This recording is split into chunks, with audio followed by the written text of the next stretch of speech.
Pinag-isipan ni Yoshi ang pagtakas sa Abashiri Prison.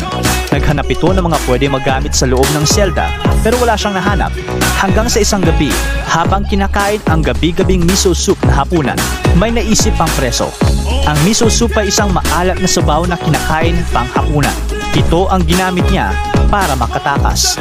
Gabi-gabi, dinuduraan niya ng miso soup ang doorframe ng kanyang selda at ang kanyang posas. Dahil sa salt water content nito, napabilis ang rusting process ng bakal at madali na lang itong matatanggal o magagalaw.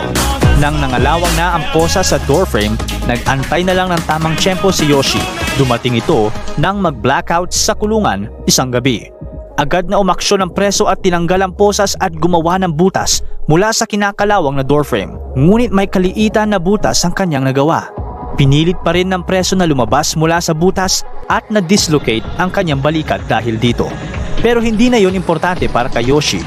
Lumabas mang may pilay sa katawan, ang importante ay malaya na naman ang sikat na escape artist. Hindi doon nagtatapos ang kwento ng mailap na preso. Taong 1947 nang mahuli si Yoshi Shiratori ng mga pulis.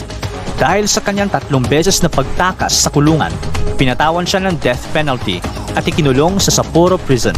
Dahil sa kanyang reputasyon, gumawa ng espesyal na selda ang Sapporo Prison para sa kanya. Walang air vents sa ibabaw ng kanyang selda at mas maliit pa sa kanyang ulo ang butas nito. At isa pa, may nakabantay na mga gwardya sa labas ng kanyang selda 24 oras. Sa sobrang laki ng kumpiyansa nila na hindi kayang takasan ni Yoshi ang gawa nilang selda, hindi na nila pinusasan ng preso sa loob. Araw-araw siyang nakaupo sa kanyang banig habang nakatingin sa dingding. Gabi-gabi ay natutulog itong nakakumot ng mahigpit at madalas ay tanghali na kung gumising. Sa mga panahong ito, matanda na ang sikat na escape artist, kaya nasanay na ang mga gwardya na napapadalas ang pagtulog niya. Isang araw, tinawag ng mga gwardya ang tila natutulog na si Shiratori pero hindi ito umimik. Nainis sa mga gwardya kaya pinasok nila ang selda at nagulat sila sa kanilang nakita. Floorboards pala ang nasa ilalim ng kumot at hindi si Shiratori.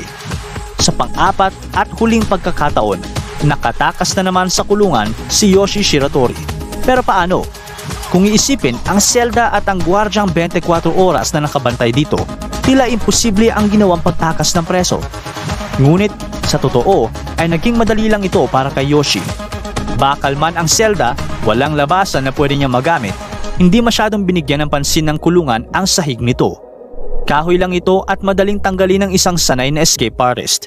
Gamit ang isang mangkok na nilalagyan ng kanyang pagkain, gabi-gabing naghuhukay si Yoshi sa lupa upang makagawa ng tunnel palabas ng kulungan. Sinadya din niyang ipakita sa mga gwardya ang madalas niyang pagtingin sa dingding upang hindi sila magsuspecha na nasa sahig pala ang sikreto ni Yoshi. Tinatakpan lang niya ng kanyang higaan ang butas sa sahig sa umaga at binabalik ang mga tinanggal na floorboards sa gabi.